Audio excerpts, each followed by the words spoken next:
I'm going to interrupt your wonderful conversations because I know you're all on a time schedule, because you've got to get back to work to make all kinds of money, right?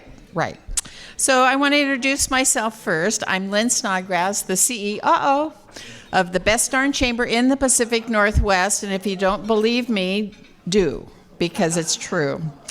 I want to thank our presenting sponsors, Portland General Electric. Thank you very much. And we have Sherry Henson here from Columbia Bank. That's supporting a presenting sponsor.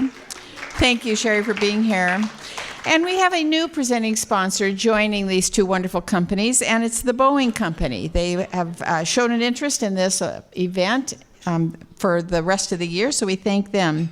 I also want to thank our stakeholder sponsor, which is Gresham Barlow School District, and MetroEast Community Media is our media sponsor. Thank you very much, Keith. I think they do it just so he gets to take lunch with him. I'm not sure, but thank you. And please tell everyone back at the office that we appreciate what they're doing.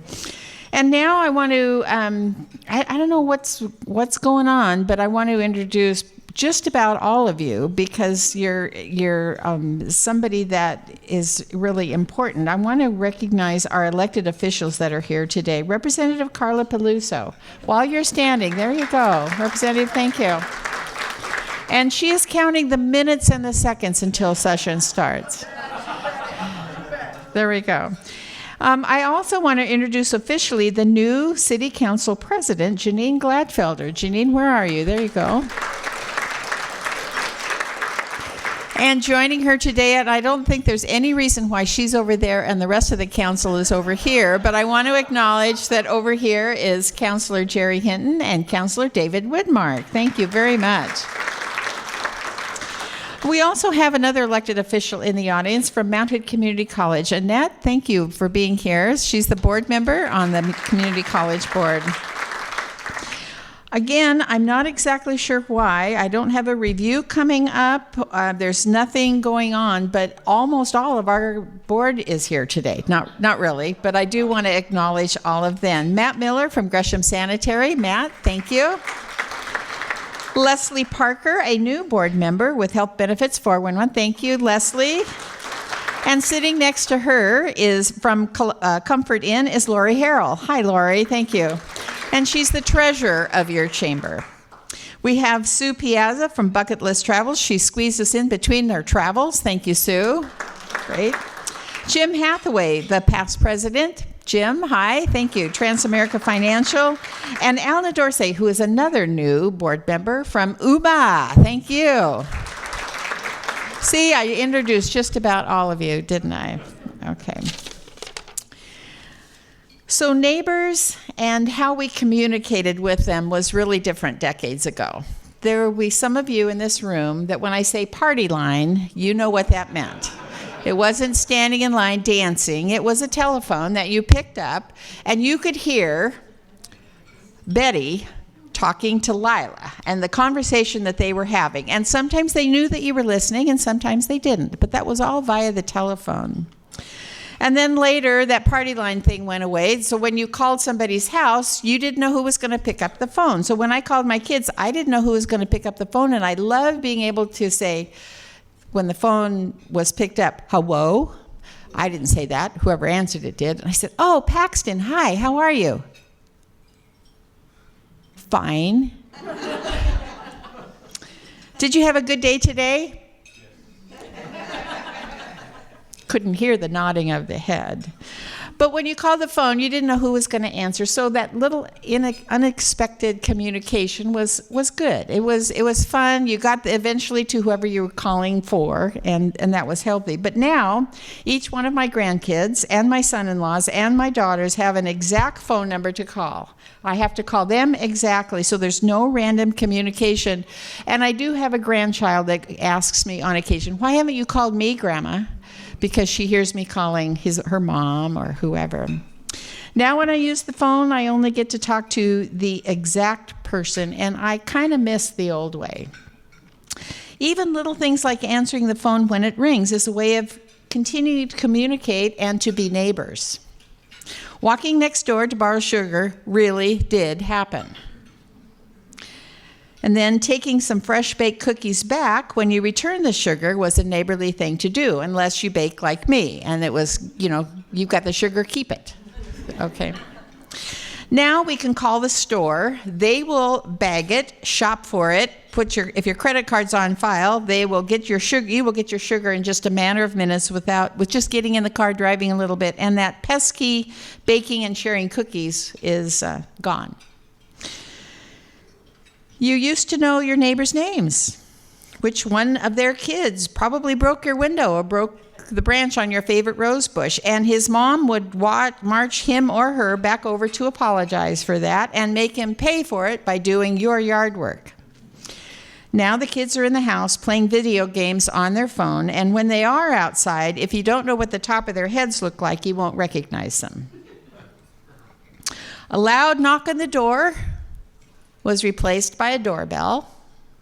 And the doorbell has been replaced by cameras and voices or talking somebody to whoever was at the door to either scare them away or to monitor the activity at the front door. Local grocery stores used to put your items on account. You'd walk in, I'll pay for this later, check it off. They trusted you and they knew that you would pay for your purchases. Tried that in a supermarket lately? Now they call it theft. Neighborhoods have changed. We need to work differently, harder, and smarter to stay a community. So when we have a neighbor that has a big-time job in the government, we need to know who that is and to celebrate that accomplishment. Today is one of those days. With that, I'm going to invite Warner Allen to come up and introduce our guest speaker for the day. Warner, he's the chair of the Government Affairs Council.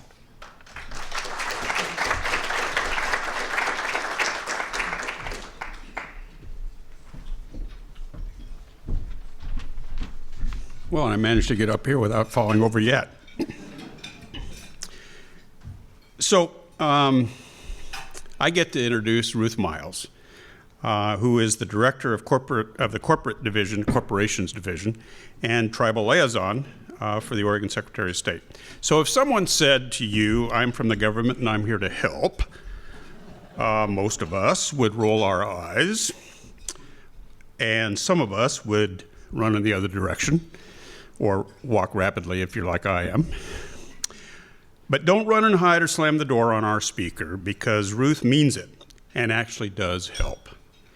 Ruth is a repeat appearance individual at our Business and Leaders Luncheon. She has spoken to us previously when she served as the Secretary's inaugural Small Business Ombudsman, growing that program from one person into a most robust, in fact, the most robust program of its kind in the country. Now, I don't want to say that she was building an empire, because that would be inappropriate, but it is the most robust program of its kind in the country.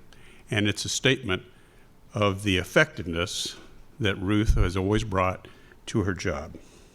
She understands firsthand the challenges entrepreneurs face and the policy issues behind them. She's been a small business owner. For years, she has crisscrossed Oregon to visit with business owners, chambers of commerce, nonprofits, community partners, to hear their concerns about getting caught up in red tape with government.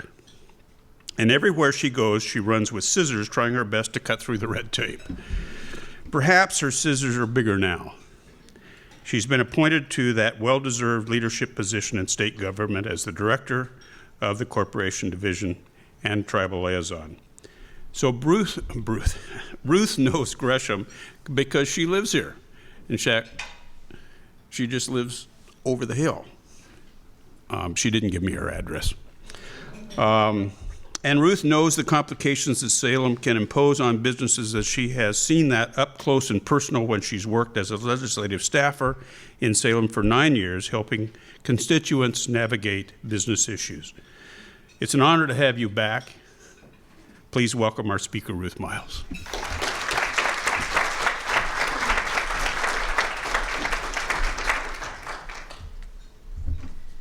Kind of feel like I should say, thank you very much, and go. So before I get started, I'm going to try not to shed any tears, but I just want to pass along to you that this Chamber of Commerce turned me from a new entrepreneur who made mistake after mistake after mistake into the person who's standing here today.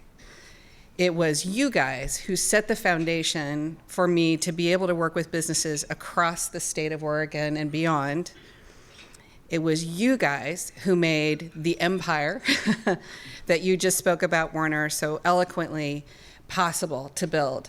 It was you who developed in me the strength and conviction that small business is the engine of our state and should be served and not serve others. So thank you. Thank you for that.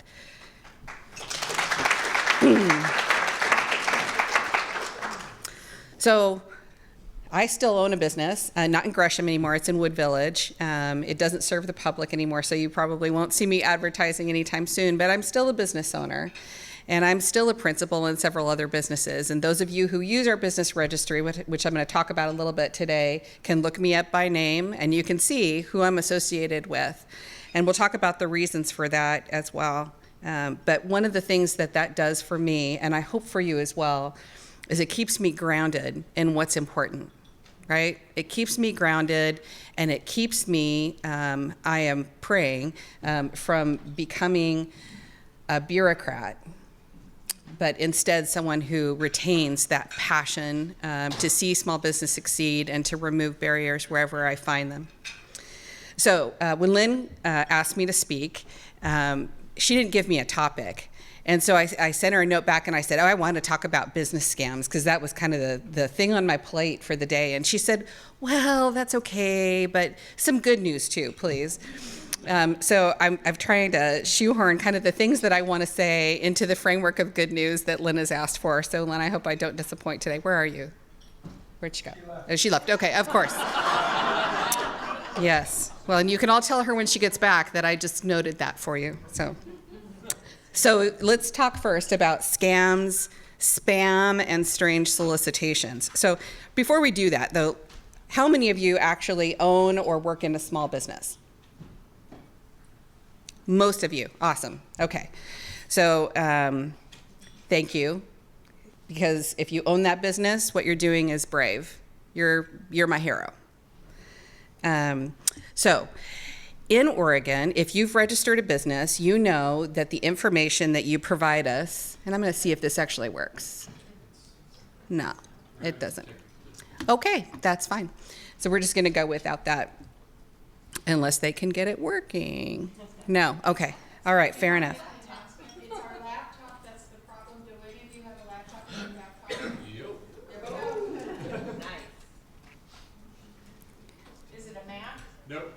Okay. Do you want me to go get one? You know, we'll be okay. Okay, so let's just circle back around. So if you've registered a business in the state of Oregon, you know that the information that you provide becomes a matter of public record. There's only a few exceptions to that. When you file for a business or when you're renewing a business, we ask for a telephone number if you're doing it online or an email address. And the reason we ask for that is to make sure that if we have questions with a filing, that we know how to get back in touch with the person who knows about the filing, who is responsible for doing it. But we don't make that information public. We cover it up with a little sticker and nobody sees those images online. But the rest of the information that we get from you about your business or your nonprofit for that matter goes up on our business registry, which you can find online if you go to sos.oregon.gov/bizsearch. You can look at information there by company, or you can look people up by their name. So you could look up Ruth Miles, or you could look up my husband, Mark Miles, or you could look yourself up and just make sure that everything's the way it's supposed to be, right? You can also look on the state's open data site, and this is located at data.oregon.gov. The state has a number of reasons for pushing data out that can be used, managed, manipulated by the public. And one of the reasons is to make sure that we're able to give that business registry to folks who need it. There are a number of entities that use business registry lists for very good reasons. So like every month we'll publish a list of the new business registrants from the previous month, and we'll push it out to that data site. We'll update all of our lists of businesses so you can find all the LLCs in one place and all the nonprofits and all the benefit companies in one spot. And if you're an economic development director for a city, that might be a list that you filter for your own city and download so that you know who is doing business in your city that you can otherwise, serve and support, right? Because businesses don't always think to call the city and say, hey, I'm starting a new thing. I'm doing a new thing in your city. What can you do to help me? This is what I need, right? So there's a lot of legitimate uses for those lists. Unfortunately, there are some folks out there that download those lists and use them for their own nefarious purposes. And so I want to tell you a little bit about today about Mr. Royce Wedge and his very, very strange solicitation. In September, we got a call from a customer, and she said, I have received a very strange thing in the mail. It says, congratulations, you finished. Actually, I'm going to look here right for the text. Congratulations on registering your business with the state of Oregon. Your articles have been filed with the Secretary of State and are complete. You have one step left. And she said, what else do I have to do? This says, I need to get a certificate of good standing. Anybody know what a certificate of good standing is? Only a few of you, right? And I see Trevor on my staff is the one who raised his hand, right? So there's only a few of you, right? Sorry, yes, and of course Warner, yeah. Yeah, so really only 2 of you in the room are familiar with these certificates. Here's the reason why. A certificate of standing is rarely needed by a business, especially a very new business. Certificates of standings most commonly are used in 2 applications. One, if you're going to open up a line of credit with a vendor in another state or another country, they sometimes want evidence that you are in good standing with your Secretary of State, just as part of building the portfolio of, yep, this is a person who can pay back, right? So there's that circumstance. And then the other circumstance where you find this much more commonly is when a business is chartered with the state of Oregon, they've done their first business registry here, and then they're going to go do business in Idaho or Washington or California or Montana.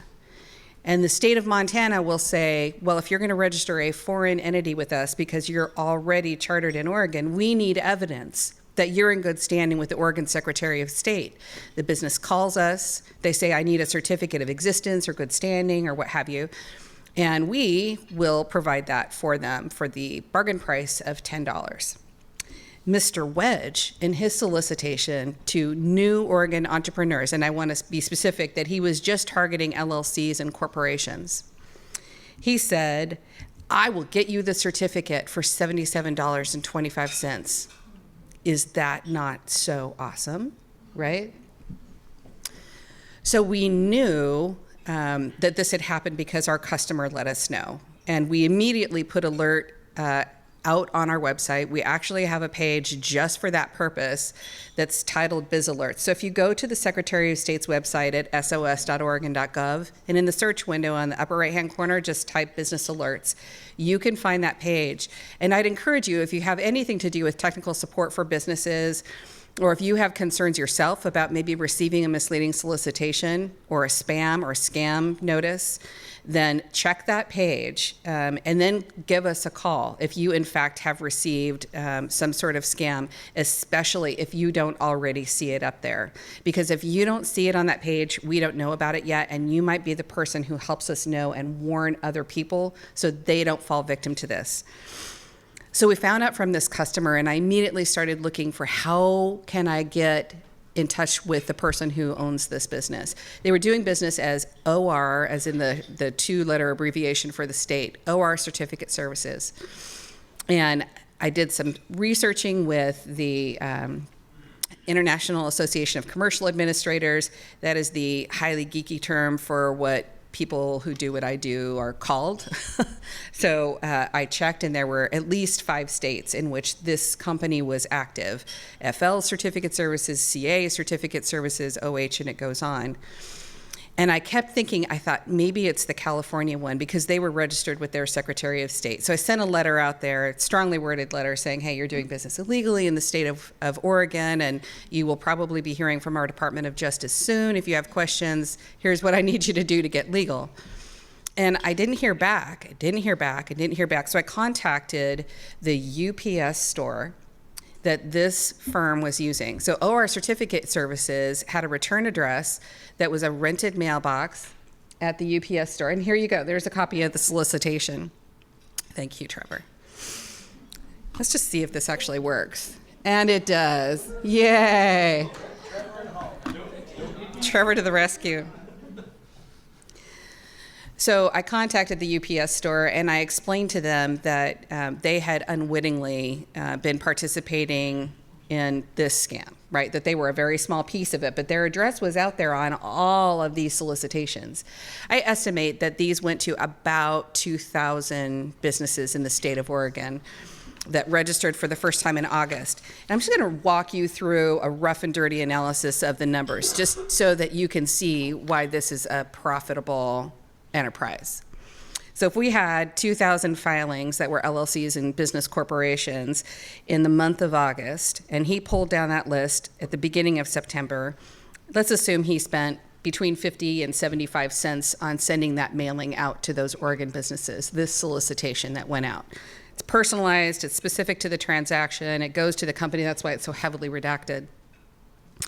And then we subsequently received 185 orders for certificates of standing from Oregon Certificate Services on behalf of 185 Oregon businesses that have been duped into paying $77.25. And we know that they paid, and we know who they are. So we immediately notified each and every one of those 185 businesses that they had been victimized by this scam. And I talked with the UPS store owner and I explained the scope of what we were talking about. So back to the numbers, 185 orders at $77.25 is just a little over $14,000. And then if you pull out how much he spent on the mailing and how much he spent to buy the certificates from us, because we're the only ones who can issue the certificate and we mail it directly to the business. So he spent $1,850 with us, most of which went to the general fund. Thank you very much. So he made about $11,000, depending on how much he spent on the mailing and depending on what his labor costs were associated with that. That was 1 month, one state, and not a very big state, right? Not a very populous state. So if he can make that kind of profit in this one state in 1 month and have no costs other than his labor costs in Florida, which is where it turns out he's headquartered, you can see why he's active in so many states. And I will tell you, he's in growth mode. So any of you who are doing business in other states, please be aware that you may receive solicitations like this. And if not from him, then from others, because there are families who see this as their family business. And I believe that Mr. Wedge is one of those families, part of one of those families. So he's making a lot of money doing this. So the UPS store kindly shared the information about how to get in touch with Mr. Wedge, including his personal cell phone, which was a real help. And so I called him one afternoon and I said, Mr. Wedge, we have received information that you're doing business in the state of Oregon. I've talked with our Department of Justice. They're telling me, yep, it is in fact illegal for you to do business in the state this way. You will be hearing from them. And now we've received 185 orders for certificates from you. And these are businesses that can obtain the same certificate for $10. Here's the funny thing. The state of Florida, where he's headquartered, St. Petersburg, by the way, so if you want his cell phone number, I'm happy to give it to you. I mean, I should have put it in the presentation.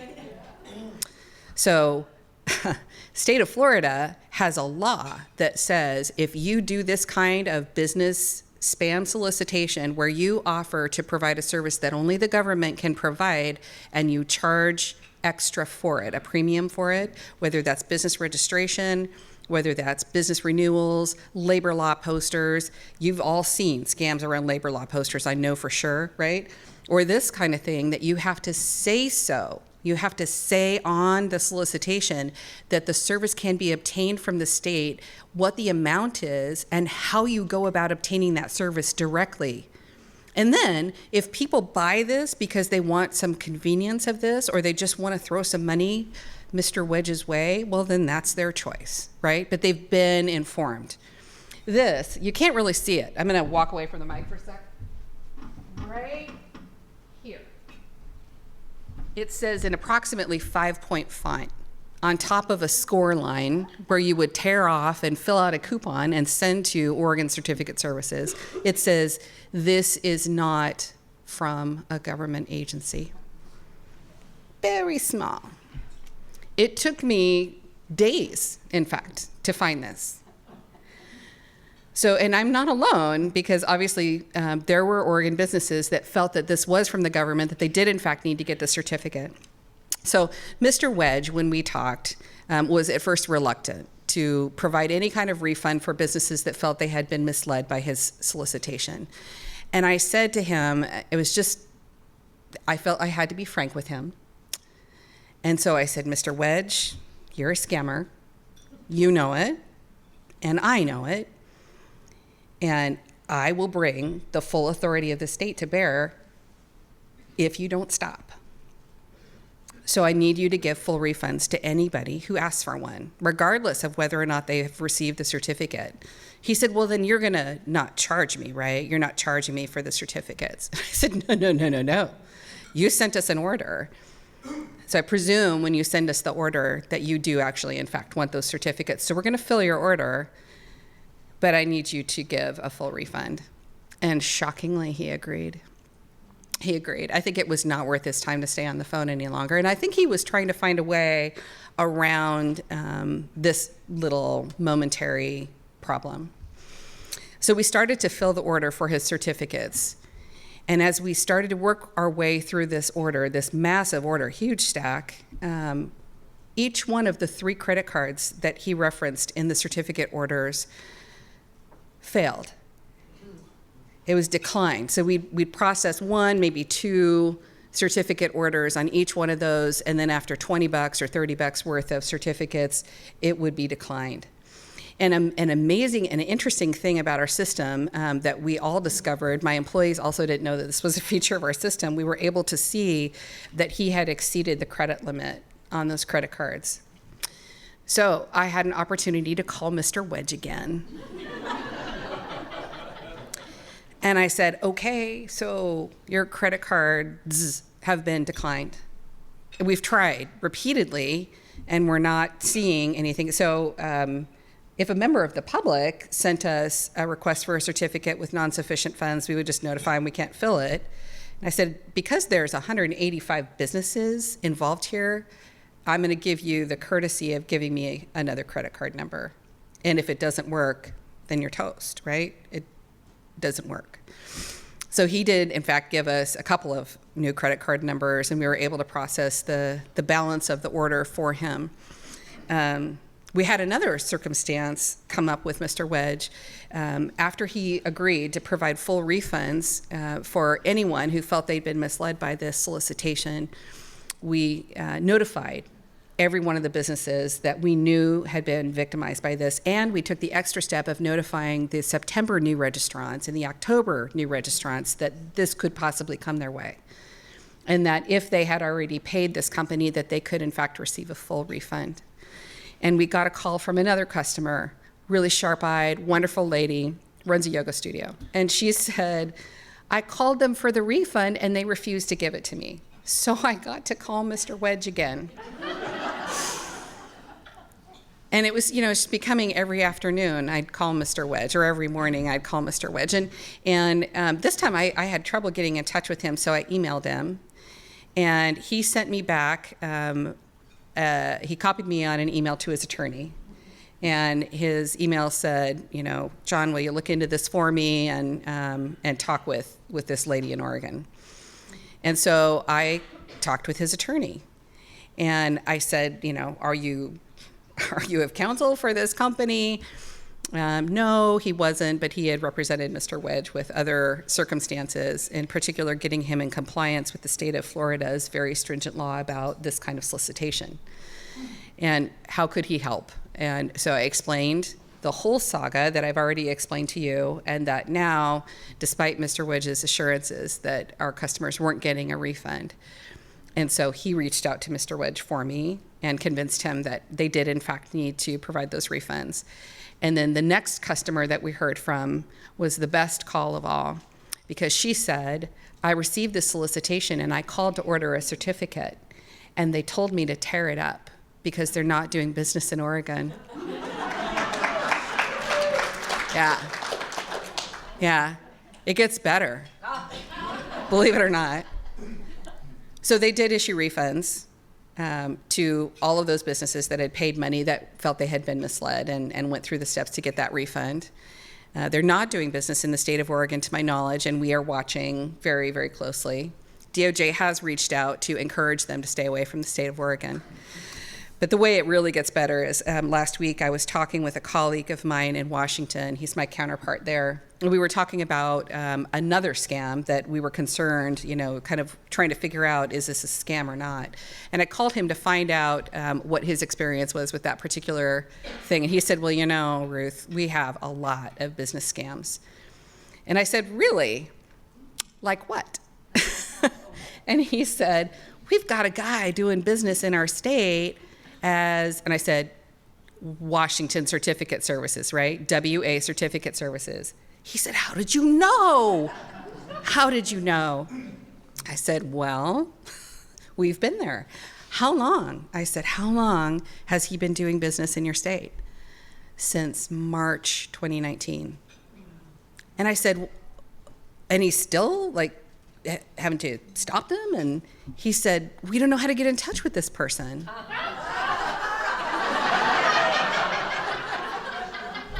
I know this. I have never been so proud to give someone's personal cell phone number and their home address and their business address and their attorney's name. I was so excited because I felt like I was striking a blow into the heart of this scam operation and the thousands of entrepreneurs that were affected, not just in Oregon, but in Washington and Ohio and Montana and Florida. I felt like I was finally doing something, and I was able to pass along our strategy for getting him to stop doing business in our state altogether. So it was a pretty exciting moment, and I think that's good news, even if Lynn might not.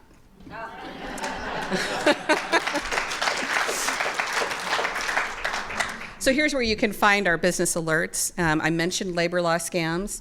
There is a lot of that, and it always increases at the first of the year, on July 1st, because of our tiered minimum wage system and the way it was deployed. So you see this kind of happen seasonally. The thing that you need to remember about labor law posters is that almost every business does, in fact, have to post labor law posters. They are entirely free. You can download the ones that you need from the BOLI website for free. They don't track you. They don't know who you are. You can buy a composite poster from them if you want. I think it's $40 now. Their price has gone up. But you can also just download each one that you need and stick it up on the wall, and you're good to go as long as it's in that public place. And they will tell you what you actually need to post as well. So here's the good news that I did for you, Lynn. This is just all for you. I wanted to tell you a little bit about what's going on with economic indicators that we track in my office, in my division. So entity filings were one of the first things that I looked to. And entity filings is any kind of business or nonprofit filing. So it's business corporations, limited liability companies, assumed business names, nonprofit corporations, business trusts, co-ops. All of those things get lumped into the same thing. And I did a little graph here just to kind of show you what we have right now. This whole thing down here, this is all LLCs on the bottom. So you can see that the preponderance of what people are registering right now are LLCs. And I'll tell you that informally, the preponderance of those LLCs are single member LLCs. There's lots of legal reasons for people to choose that entity type, but that's another speech for another day. There's also corporations up there, and then assumed business names are kind of on the right-hand side. And then the little tiny wedge at the top of this graph is everything else, right? That's everything else. That's co-ops and things like that, or limited liability partnerships or general partnerships. They're all kind of stuck up there on the top. When I looked back to see what our entity registrations looked like over the past year or so, you've all heard and read in the press about how we have had quite a strong economy over the past few years. And in particular, the Portland metro area has enjoyed a lot of business growth, including Gresham. If, walking down Main Street is any judge of that, then we've had incredible growth and stability over these last couple of years. That's not true for the entire state, unfortunately. So we have lots of work to do to make sure that rural Oregon has the opportunity to develop what they need to catch up to what we're enjoying right now.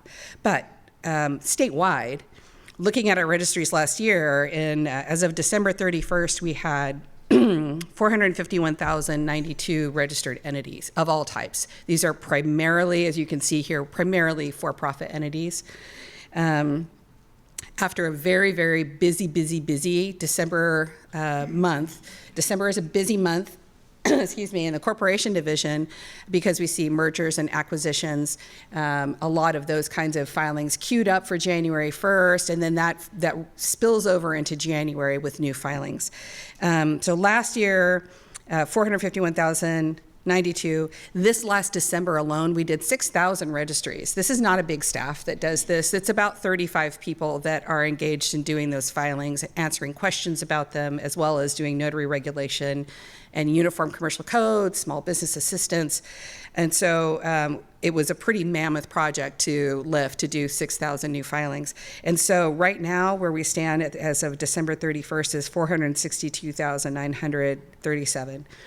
So that's a 2.6% increase in entity filings statewide over last year. And again, the preponderance of those are for-profit entities. And so it's a huge lift, but it's not an unstable amount of growth in my view. And so I think this is a good economic indicator. I want to talk to you a little bit about uniform commercial code. I'm sure we have one or two people in the room who know about that. Who are you? I'll pay attention to everyone else. Okay. So the Uniform Commercial Code, or our UCC system, which we call it for short, is basically a public-facing file cabinet of unsecured debt instruments. So an example maybe of a UCC filing might be, for an egg example, maybe a farmer in Eastern Oregon grows hay, right? And he sells it to a buyer who's maybe in, I don't know, Montana or Japan. It could be any place. And they don't need to take delivery of that hay right away. And because it's Eastern Oregon, he can tarp it and leave it out in the field. So they file a lien in the UCC system. And then when the buyer takes delivery of that, then the lien's vacated.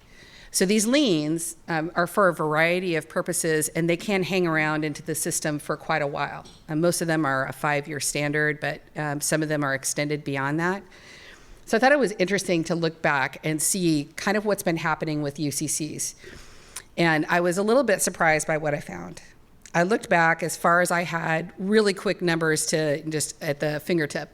And I found that in January 2015, as far back as I could go without getting my staff to look stuff up for me, we had 40% more UCC filings, 40%.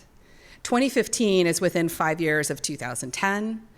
So I see that as a holdover from Great Recession lending. And so I think that it's a good economic indicator that we have so fewer filings. And I've got the numbers here right now. We're at about 175,000 numbers versus 290,000. So it's a big difference between 2015 and now. So I think that's a good 5 years, right? I think that's a good 5 years work for us to do. So that's my good news. The other, I told Trevor on my staff, I said, you're the sugar cookie at the end of this presentation, right? So that sounds weird now as I say it to you. In my mind, it sounded good, right? So you've already heard from Warner about the Office of Small Business Assistance, and Trevor will talk to you a little bit more about that. But in 2014, after the legislature, out of their 2013 session, had created legislation that enabled this office to exist, I was fortunate to be able to start that office as a one-person ombudsman office. What I need you to know is that in states where there is this kind of office or this kind of person, this doesn't exist in most states. B, in most states where it does exist, it is one person. There are a few places where that one person has administrative support. So you might get as much as 2 FTE devoted to this purpose. In Oregon, we have 4 people that are exclusively devoted to working with you around issues of concern that you have with state and local government. The other thing that is unique to Oregon is that we do serve you when you have concerns about local government. So City of Gresham folks, love y'all. But we do help folks resolve questions and concerns with local government. It's primarily with state government that we're working in this office. That team has actually grown now to a little over 5 people. That includes a notary educator who travels the state along with our small business ombudsman and advocates. When Secretary Clarno asked me to leave the office and serve as the corporation division director, it was a really bittersweet moment. I was unbelievably thrilled at her confidence in me and grateful for that. But starting and building the office was a child, right? You know, it was my baby, my big baby, or my empire, depending on how you look at it. It was very, very important to me, and it still is, and it will never be far from my heart. But I was fortunate, and the only reason I was able to take this new responsibility on is that I had been secretly grooming a member of my staff to take my place when the time came, and that was Trevor. So Trevor has been serving as the interim small business ombudsman since June, and he's done an incredible job. We just completed a very, very, very competitive recruitment to hire a permanent small business ombudsman. And you can imagine, with this being the program of the stature that it has in the ombudsman community, both domestically and internationally, that there were a lot of interested, qualified people. And I'm pleased to announce that Trevor Leahy was hired last week to serve as our permanent small business ombudsman.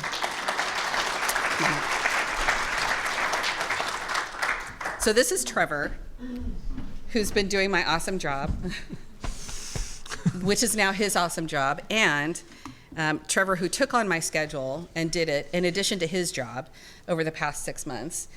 So I promise you, you will be seeing more of him, and hopefully me too. But I wanted Trevor to have a few minutes to talk with you about what he's been working on. So. Thanks, everyone, and thanks, Ruth. I feel a little bit awkward because we had Lynn introducing Warner, who introduced Ruth, and who introduced me, and I feel like I'm just going to let everyone down. Like, this is going to be the biggest anticlimax you've ever come across. So I thought, okay, what can I tell you to really sell the office? And the first thing I can tell you is, based on how Lynn began today's events, our phone number. It's a toll-free number, 844-469-5512. That rings at all 4 of our desks. We don't have a phone tree. We do have someone whose job is technically to answer the phone before the rest of us, but you're going to talk to a human being when you call us. And we invite you to call us with any question that you have. Technically, for us, a small business is any business, for-profit or nonprofit, with 0 to 100 employees. Having said that, we don't turn anyone away. We have gotten calls from massive conglomerates that are more than a century old who didn't know where to get information, and we help them with smiles, because we are the government, we are here to help, and we kind of take that seriously, and we acknowledge that that's a tongue-in-cheek joke. I have open presentations with that to read the room, but for us, we take it seriously in my office. We want to help, and we recognize that sometimes the government, whether it's state level, federal level, local level, it's a tough egg to crack. And we want to help small businesses get answers to their questions. We want to help them know what is the right direction to go in. And we provide that service free of charge. We are happy to be the first point of contact for small businesses that are starting in Oregon. If they have questions about whether the trade they're going into need a business license or not, we can explain that registering with the Secretary of State is not the same thing as getting a business license. If you're going to be doing business here in Gresham, please contact the city to get a business license.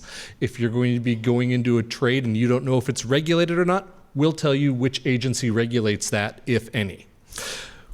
We will connect you with local resources if you're starting. If you need help developing a business plan because you're transitioning from something that's a hobby into something that's a career, we're going to connect you with the Small Business Development Center in your area. We're going to connect you with SCORE or other technical assistance programs who have feet on the ground in the area that a business is located, so that they can choose, the business can choose whether they want to work with the state or whether they want to work with someone in their community. We will absolutely help someone identify whether something they get in the mail is legitimate or not. It may have been our first phone call of the year of 2020 was from someone who got a letter that we had not seen before. And all we asked of them was, send us a picture of it. Do you have a cell phone? Snap a picture of it, email it to us, and let us take a look at it. And they did that while we were on the phone with them. And we looked at it and saw, that is not from the state of Oregon. That's something we've never seen. Thank you for bringing it to our attention so that we know that there's something else out there now. We also help people that are growing their business. If a business is looking to hire employees, that's a completely different ball of wax from starting. We will help people understand all of those complexities because hiring employees is expensive and it's complicated. How many in here have employees for their businesses? Yeah. Those of you that do not have employees, hopefully do not have a business identification number. A BIN is a number that is used by businesses for reporting and paying payroll taxes in Oregon. There is a bit of an issue with businesses registering with the Secretary of State and getting a BIN at the same time. BINs are only required if you have employees or if you are in a specific program administered by the Employment Department. If you have a BIN, you may have gotten a letter from the Department of Revenue back in 2018 saying, hey, we haven't gotten your quarterly payroll reports for your employees that you don't have. So we are estimating that you owe us $6,100 in payroll taxes. Because you didn't report it, we're assessing a 50% penalty, and there's interest. So you owe us just under $10,000. Those letters started going out to businesses with business identification numbers and no employees in 2018, and we got bucket loads of phone calls about that. And we had to figure out what's going on. So we utilized our Department of Revenue contacts and found out that due to their modernization efforts, they were able to automate a process that had been handled by a human up to that point. And because it had been handled by a human up to that point, they didn't really do it. That human got reassigned to other duties as assigned. So they weren't doing this until they modernized. And all of a sudden, computers could see, oh, there's a BIN and no report, letter goes out. And it only took us a few phone calls from businesses to figure out, okay, we have a systemic issue. And we were able to work out a plan with Department of Revenue, allowing us to solve that particular problem when a business gets that letter, and it does still happen, with a single phone call. We can tell a business, okay, I think I know what's going on. can you please send us a copy of the letter so we can verify? We can look at the letter and say, okay, take the following steps. I'm going to send you a detailed email with the steps. It's going to have specific phone numbers for individuals that you can call with questions. At the end of the day, when you do everything on this list, you will owe nothing, and you will never get a letter like that again. That is just one of the many services that my office can provide. We started getting more of those phone calls when statewide transit tax went into effect at the beginning of last year. And we had to help people navigate that because it's like, oh, this is a different thing. It feels the same, it's different. So it's like, oh, there's a paper form. You have to do the paper form as well as the online forms. Our job is to help people navigate the government. We do want to help, and we try to be accessible. So, Trevor, I want to thank you for not giving them how to move your business to Idaho as a response to that previous issue. Yeah. So, lastly, this Need Help button appears on many state agency websites. That is our button, and you can click on that button and get our email address, which all 4 of the advocates on my team monitor. It has our phone number, which rings at all of our desks, and it has an online form which you can fill out, which is a direct line of communication to us. It actually creates a case in our case management system so that we can get to work on whatever problem you're facing. I could not be successful in this role if Ruth were not still around, and I consider it a part of my job and the job of my team to maintain the legacy that she has built for us and the strong foundation she's given us. So thank you for being part of this still, Ruth. I'd like to find out if anyone has any questions I can answer. Actually, we're going to open questions up to both of you, if that's okay. So any questions? Sue. How apropos that this is happening today. I received a voicemail, and I don't know if it's okay if I just play the voicemail. It's a business scam, I believe. Are there 4 words in the voicemail? No, but I believe it's a business scam.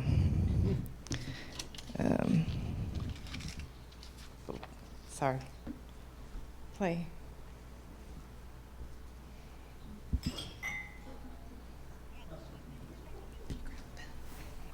It's on speaker. No. Well, maybe I don't know how to do this. I'll read to you basically what the text says. This is Sharon. I am from the Budget Business Bureau in Oregon. I'm looking for Sue Piazza of Bucket List Travel Tours. And I immediately said, because I used to own a large business, I don't think there's such a thing as a Budget Business Bureau. She gives her name, she gives an extension. It's a Clackamas phone number.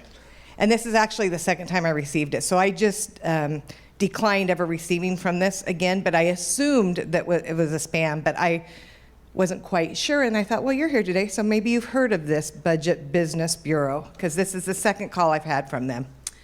Thank you so much. So if I will talk to you afterwards, and I'll get the number and the name, and we'll investigate this. I love this stuff. Yeah. Maybe you should pay us. You're having so much fun. You're probably right. We have another question right here. So, sort of following on Sue's, I'm serve as a registered agent for a number of clients who are either LLCs or corporations. And about 9 months ago or so, we started getting solicitations, I'll call them. They were a full letter form that solicited our business that we were the registered agent for to renew file their annual report, and would charge $85, I think it was, or so, to do that. Now, if you read the whole thing, it did say that the filing fee was $100, or if it was a nonprofit, it was $50, and that they were charging $185 and that sort of thing. But you really had to read it pretty carefully to do that. Is that something that you folks are dealing with also? Yes, we are. So my guess is it was probably CPS or Workplace Compliance Services that you received that from. Yeah. Those are, CPS is the new rebranding for Workplace Compliance Services. So any of you who've ever previously received Workplace Compliance Services solicitations for annual report filings that cost you this extra premium of $100 for their precious time, then you can ignore those. And if you look at our business alerts page, and I don't have it up on this screen, but we can get it for you. Or just go to the Secretary of State's website, search for business alerts. You should be able to see an example of the same solicitation. If you don't see an image of the solicitation there, then that's when we really want to know for sure about it. And like Sue brought up, that's exactly what we want to know, so that we can get an alert out there. Trevor, I might have interrupted you completing an answer to Sue. I was just going to add that the Department of Justice here in Oregon has a consumer protection service, and they would probably want to know about the voicemail you got and who sent it and the things that were said. Another question? Oh, come on. Oh, sorry. Al? So my question is, because you guys are great advocates for business, I've worked with a lot of entrepreneur groups like OEN and, Tech Angels and so forth. And even when I mention SBA and SCORE and all these organizations, a lot of them don't seem to know about that. So I know there's 4 of you guys, but are you guys taking any proactive steps to go reach out to the business community when these entrepreneurs are starting these companies to know that this great resource is out there? Let me start, and you can finish with this, Trevor. If needed. So there are some weird schisms in the community of technical support providers. That would include small business development centers like the one headquartered in Mount Hood, and in 18 other communities around the state, or SCORE, or Oregon Entrepreneurs Network, OEN, or Oregon Angels. So there are some strange. It's like this crowd hangs with that crowd, and this group is a clique, and you can't be part of it unless you're looking for venture capital, right? And so one of the things that we've been working on doing over the past several years is putting together a really complete list of all of the technical support providers and non-traditional capital sources. So not really thinking about banks and credit unions, not because they don't have an important role, but because we can't refer to a bank. But capturing all those community development financial institutions, all of those IDA programs, which is match savings programs for low-income people to save for starting a business or investing in their business. So we've been working on doing that, and one of the things that Trevor and I have talked about moving forward is trying to find a way to bring all of those people together. So that we have opportunities to get to know who is working with what type of client, and instead of it being viewed as kind of a you're stealing my sheep thing, instead say, you know what, we're really not the best fit for you, but I know who is, and I want to refer you, so that it's not just for people at the state of Oregon who are navigating for you, but that everybody becomes a navigator. So that's definitely on the list of to-dos. It's a big one, though. And part of getting out who we are, what we do, and that we are a service that's available involves meeting with chambers of commerce, meeting with city managers, meeting with the people on the ground that businesses in the community are going to go to for help and with questions, so that you aren't carrying an undue weight on your back, knowing that there is state level service out there to help businesses. Ruth, generally speaking, business owners are smart people. Successful business owners are really smart people. And so if one of those, either smart or really smart, gets scammed, isn't it a little embarrassing to be calling you? And what happens to that information? Does the world know that, oh my gosh, so-and-so got scammed? How stupid of them. How do you handle that part of the conversation? That's a great question. So here's the thing. Everybody gets scammed, right? And a surprising number of very sophisticated players in the business community statewide at some point or another just didn't catch the fine print on a solicitation, right? and just did it. But if you let us know about a scam, we don't release your name. So that's why that example that I showed you of the solicitation was so heavily redacted. It was a company based in Reno that actually gave us that information, but they're doing business in Oregon. They're registered with us and received the solicitation. So we don't have any interest in broadcasting your name. Similarly, with Trevor's office, the work that they do is confidential. The work of the corporation division, absent that, is a matter of public record. But we have yet to receive a public records request asking us who is giving us information about scams. And if we get that request, my guess is it's going to be Mr. Wedge or his attorney. And you know what? If you are in that public records request fulfillment, I would be proud. I would be proud to say, yeah, I called you on it. I caught you, and I told, right? Yeah. Best darn community corporate director in the Pacific Northwest. How about that? Ruth, thank you.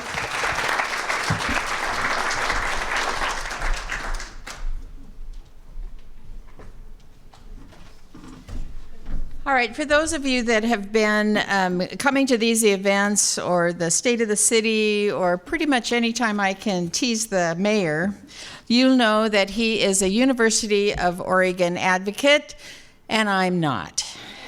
I've given him Oregon State puzzles, I've given him Oregon State ties, I've given him Oregon State just about everything. A couple of weeks ago, he stopped by my office just for a friendly update. And we talked about, took 10 minutes to chat about whatever he felt it was important for me to do, or may know. And on his way out, he said, I'm going to give you reason to gloat for 1 year.